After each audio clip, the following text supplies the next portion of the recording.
ओम शांति। तो कल हम देख रहे थे कि संतोषी आत्मा और असंतोषी आत्मा में कितना अंतर है।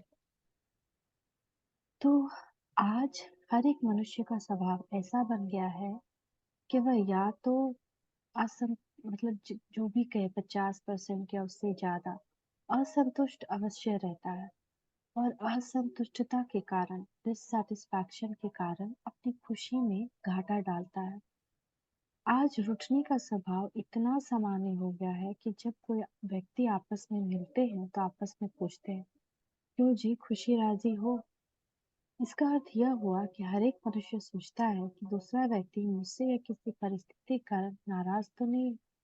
यदि वह नाराज होगा तो अवश्य ही उसकी खुशी में कमी आई होगी। इसीलिए आज दो व्यक्तियों के मिलने पर यह जरूर पूछा जाता है, कैसे हो, खुशी हो, राजी हो। तो दूसरा व्यक्ति बोलता है, हाँ जी ठीक ठाक हूँ। ठीक के साथ ठाक शब्द या इसका उत्तर को व्यक्त करता, हाँ भाई किसी से नाराज नहीं हूँ इसलिए ठीक हूँ। तो विचार करिए कि खुश रहने के लिए या राजी रहने के लिए, ठीक रहने के लिए ठाक रहना कितना जरूरी है। इस प्रकार मैंने कुछ उदाहरण देकर यह स्पष्ट किया है कि मन में उदास या तंग, हिम्मतहीन या रुष्ट होना अथवा उमंग और उल्लास को अनुभव न करना, वचन से उलाहना देना, नाराजगी प्रकट करना या चिड़चिड़ापन व्यक्त करना या कर्म से पुरुषार्थहीनता, थकावट या फिर नामिल मंत्रण का होना, ये सभी असंतुष्टता की निशानी है। तो असंतुष्ट व्यक्ति कहना है, क्या करूं, कैसे करूं। तो जिज्ञासु पूछता है कि और ऐसा असंतुष्ट व्यक्ति वातावरण में उदासी की लहर पैदा करता है और खुश नहीं रहता। तो ब्रह्मा कुमारी जी बोलती है, हाँ, खुश न रहने के अतिरिक्त वह उलझा हुआ रहता है, सदा यही कहता है, क्या करूं, कैसे करूं, परिस्थिति तो ऐसी है, मजबूरियां ऐसी है, मेरे साथ लोगों के स्वभाव ऐसे हैं। अपनी परिस्थितियों से तथा संगी साथियों से असंतुष्ट होकर वह उन्हीं संकल्पों विकल्पों में पड़ जाता है। उसी के बारे में हम सोचते रहते हैं कि मेरे पास ये प्रॉब्लम है, ये परिस्थिति है। और अपने पास के साधनों और शक्तियों को जुटाकर कुछ न कुछ करने लग पड़ने के बजाय सदा असमर्थता प्रकट करते हैं और सदा इन्हीं दो शब्दों से दोहराते हैं कि क्या करूं, कैसे करूं। स्पष्ट है, वो उलझा हुआ है, मूंझा हुआ है। थोड़ी बहुत जो साधन उपलब्ध है और जिस अंश में परिस्थिति सहायक है, वो उसका भी सदुपयोग नहीं कर पाता। कि ठीक है, चलो मेरे पास ये उपलब्ध नहीं है साधन, तो एटलीस्ट ये है, तो हम उसका यूज कर लें। पर क्या होता है कि हम वो कि वो एक आधे के गम में पूरा का पूरा हम बिल्कुल गमगीन हो जाते हैं, उसको भी यूज नहीं कर पाते। वह अच्छाई और प्राप्ति को कम गिनता है और कमी तथा बाधा को अधिक मानकर सो जाता है। हमारी लाइफ में जो भी कमी है, जो भी बाधा है, उसको हम ज्यादा वैल्यू देते हैं, उसको ही ज्यादा सोचते रहते हैं। तो संतुष्टता नहीं रहती, इसलिए हमारे पास जो है वो भी दिखाई नहीं देता। इसलिए कहा भी गया है, संतोषी मनुष्य के हाथ में जस होता है, अर्थात थोड़ी सी प्राप्ति को भी बढ़ाने की खूबी उसमें होती है कि चलो ये भी है ना, तो इसी से काम चला लेते हैं और उसी काम से काम को खत्म कर लेता है। जबकि असंतुष्ट व्यक्ति के हाथ में जस नहीं होता। वह किसी अल्प प्राप्त वस्तु को अपनी खुश मिजाजी तथा दिव्यता न होने के कारण बढ़ा नहीं पाता। छोटे चीज को भी वो बढ़ा नहीं पाता। किसी किसी को देखो तो वो छोटे से कितना बड़ा बन जाता है, किसी के पास बड़ा होते हुए फिर उसमें ग्रोथ नहीं कर पाता। जबकि असंतुष्ट, तो वह किसी उसका विकास नहीं कर पाता। संतुष्ट के पास एक चीज हो तो भी उसके व्यवहार तथा वचन से ऐसा लगता है कि वो बस लाख है। वो आए, उसके घर जाओ तो उसके घर में कुछ ना हो तब भी ऐसा लगेगा कि आ हा कितना सुंदर लगा रहे हैं। वही बहुत रिच के यहाँ जाओ, लेकिन वहां जाकर भी ऐसा लगता है कि कहाँ आ गए। संतुष्टता ऐसी चीज है। संतुष्ट के पास एक चीज हो तो भी उसके व्यवहार और वचन से लगता है कि लाख है। असंतुष्ट के पास लाख भी हो, उससे बात करके ऐसा लगता है कि वह कंगाल है और बड़ी विकट स्थिति में है। तो इस प्रकार संतोषी विकट स्थिति को भी हल्का बना देता है और असंतोषी हल्की स्थिति को भी संकट में प्रदर्शित करने लगता है। ओ माय गॉड, अब क्या करें, अब कैसे होगा, नहीं हो सकता, मेरा तो सब काम ही बिगड़ गया। तो जिज्ञासु कहता है, जी हाँ, ये सभी बातें मेरे मन को ठीक लगती हैं। इसको सुनकर मेरे मन में दृढ़ संकल्प उठता है कि इसी क्षण से लेकर संतुष्टता रूपी शिरोमणि गुण को न छोड़ूं।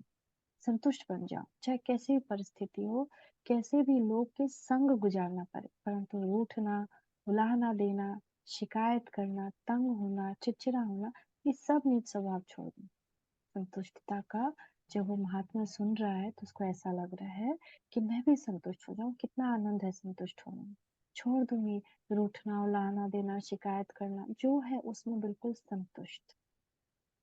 असंतुष्ट व्यक्ति इसकी शिकायत, उसकी निंदा में समय नष्ट करता है। तो हम वो जब करते हैं कि अरे ये होना चाहिए, वो होना चाहिए, इसको ये करना चाहिए, इसको वो करना चाहिए, तो उसमें समय नष्ट होता है। इससे अच्छा है कि आपके पास जो है उसमें उसको लेकर ही आगे बढ़ते चले। जिंदगी यही है ना। वो गाना है ना कि हर फिक्र को धुएं में उड़ाता चला गया। तो ब्रह्म कुमारी, ये तो अच्छा संकल्प है, इसे तो दृढ़ करना चाहिए, वरना इन व्यर्थ संकल्पों में पड़े व्यक्ति का समय इसकी शिकायत, उसकी निंदा करने में व्यर्थ जाता है और शक्ति भी नष्ट होती है। क्योंकि हम जो बोल रहे हैं, सोच रहे हैं, वो सब एक ऊर्जा है ना। हम आत्मा बोल रहे हैं इस मुख के द्वारा, हम आत्मा सोच रहे हैं, तो हम अपनी ऊर्जा को नष्ट कर रहे हैं। तो हम अगर व्यर्थ सोच रहे हैं तो हमारी ऊर्जा ज्यादा नष्ट हो रही है। तो हम अब खुद ही क्या हो रहे हैं, ऊर्जाहीन बन रहे हैं, शक्तिहीन बन रहे हैं। परंतु असंतोष पैदा करने वाली हर एक परिस्थिति को पार करने के लिए आप मुझे ऐसी युक्ति बताइए कि मैं संतुष्ट रहने के दृढ़ संकल्प को उन परिस्थितियों में भी सुदृढ़ रख सकूं। यानी अब जिज्ञासु पूछ रहा है कि अगर मेरे पास ऐसी परिस्थिति आती है तो उस समय मैं संतुष्टता का गुण कैसे धारण करूं, कैसे उन परिस्थितियों में भी मैं संतुष्ट रखूं। बहन जी, जिन लोगों के संपर्क में मैं आता हूँ उनके स्वभाव और संस्कारों से मैं असंतुष्ट रहता हूँ। माना घर में कोई अच्छा व्यवहार नहीं करता, आपका सहयोग नहीं करता, आपके अनुसार नहीं चलता, तो क्या होता है, हमारे मन में असंतुष्टता आती है। तो जिज्ञासु यही पूछ रहा है कि उन सब के स्वभाव और संस्कार को जानकर मैं असंतुष्ट रहता हूँ। मान लीजिए कोई व्यक्ति किसी कार्य को व्यवस्था ठीक नहीं रह करता, समय का पालन नहीं करता, आवश्यक बातों को भूल जाता है, या बार बार समझाए जाने पर भी किसी कार्य विधि में वांछित परिवर्तन का सुधार नहीं करता, या इस प्रकार मैं उसमें और कमियां देखता हूँ जो कि मुझे अखरती है, बहुत अखरती है, तो मन में असंतुष्टता का एक ज्वार भाटा होता है, तूफान उठता है कि क्यों ऐसे हैं।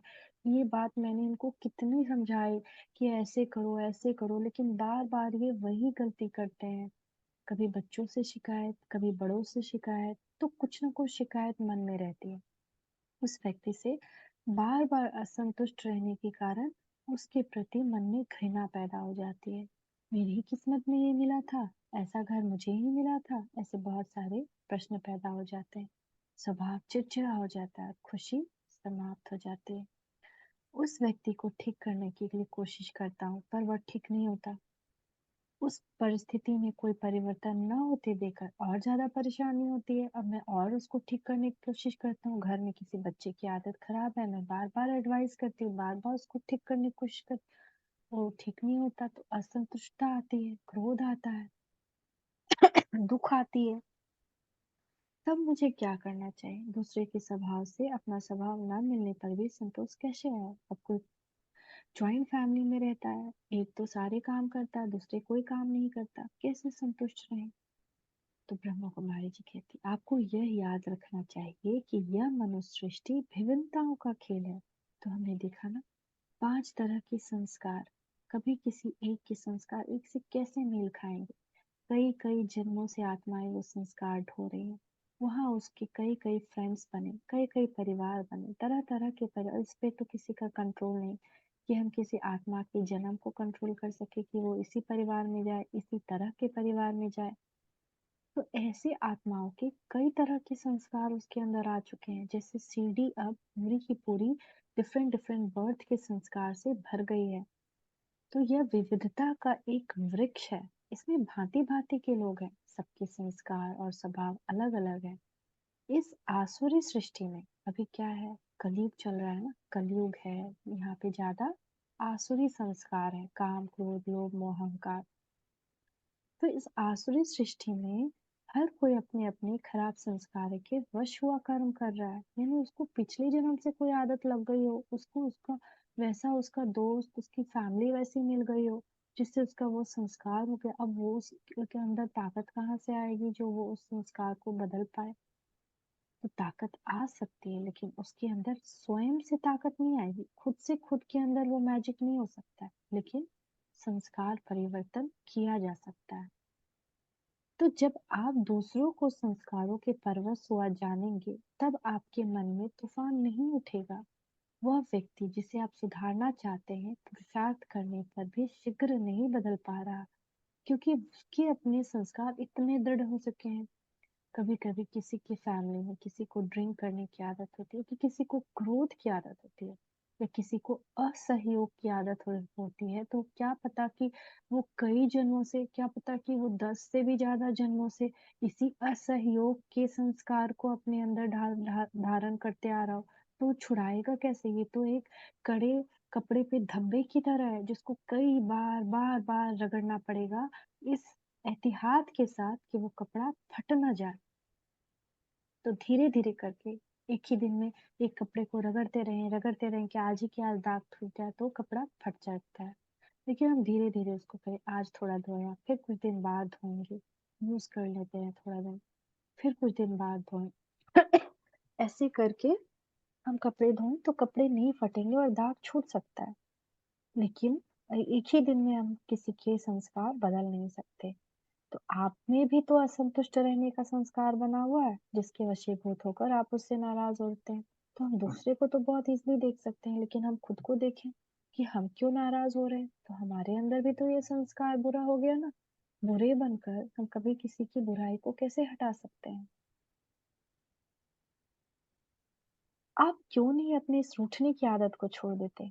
आप अपने दिल पर हाथ रख कर देखिए। आप क्या आप में कुछ ऐसे संस्कार नहीं है जिनमें जल्दी और सहज परिवर्तन नहीं हो पा रहा है, और जिनके वश होकर आप व्यवहार करते हैं? तो हम अपने आप को देखिए, जब हम किसी से नाराजगी फील करें, क्या हम परफेक्ट हैं? क्या हमारे अंदर कोई बुराई नहीं है? क्या हम अपने आप को बदल पा रहे हैं? तो हम भी तो अपने उसी संस्कार के परवश हैं। इस बात को ध्यान में रखकर दूसरे को देखेंगे तो आप तंग महसूस नहीं करेंगे, क्योंकि आप सोचेंगे कि इस दुनिया में अब माया का राज है। माया क्या है? काम, क्रोध, लोभ, मोह, अहंकार। ये जो 5 विकार है, ये जो माया है, यही सबको, सबकी बुद्धि को अभी चला रही है। कोई क्रोध के वश है, कोई अहंकार के वश है, इससे बदलना नहीं चाहता। सबकी मत यानी सबकी सोच तमोगुणी हो चुकी है, मतलब काली हो चुकी है, बहुत नेगेटिव हो चुकी है।